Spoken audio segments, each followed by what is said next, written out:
وكان هناك عالم جليل اسمه محمد يوسف الكندهلوي، وكان من علماء الهند، من علماء الدعوة والتبليغ، صاحب كتاب حياة الصحابة المشهور، وكان مشهورا بزهده وورعه وصلاحه.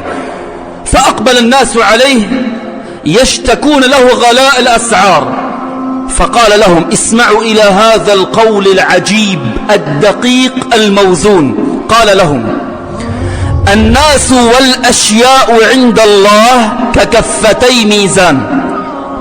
الناس والأشياء عند الله ككفتي ميزان، إذا ارتفعت قيمة الإنسان عند الله قلت قيمة الأشياء ورخصت الأسعار، وإذا قلت قيمة الإنسان عند الله ارتفعت قيمة الأشياء وغلت الأسعار.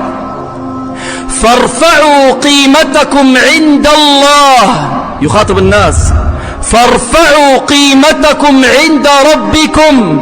لماذا نرفع القيمة عند الله؟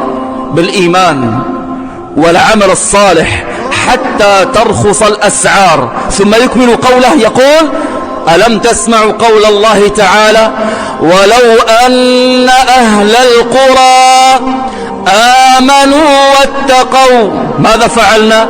لفتحنا عليهم بركات من السماء والأرض. الله كان فتح البركات على العباد بسبب ماذا يا أخوان؟ العمل الصالح. ولو أن أهل القرى آمنوا واتقوا لفتحنا عليهم بركات من السماء والأرض، لأكلوا من فوقهم ومن تحت أرجلهم. الله تعالى وعد في القرآن يقول يا أخوان: ومن يتق الله إيش؟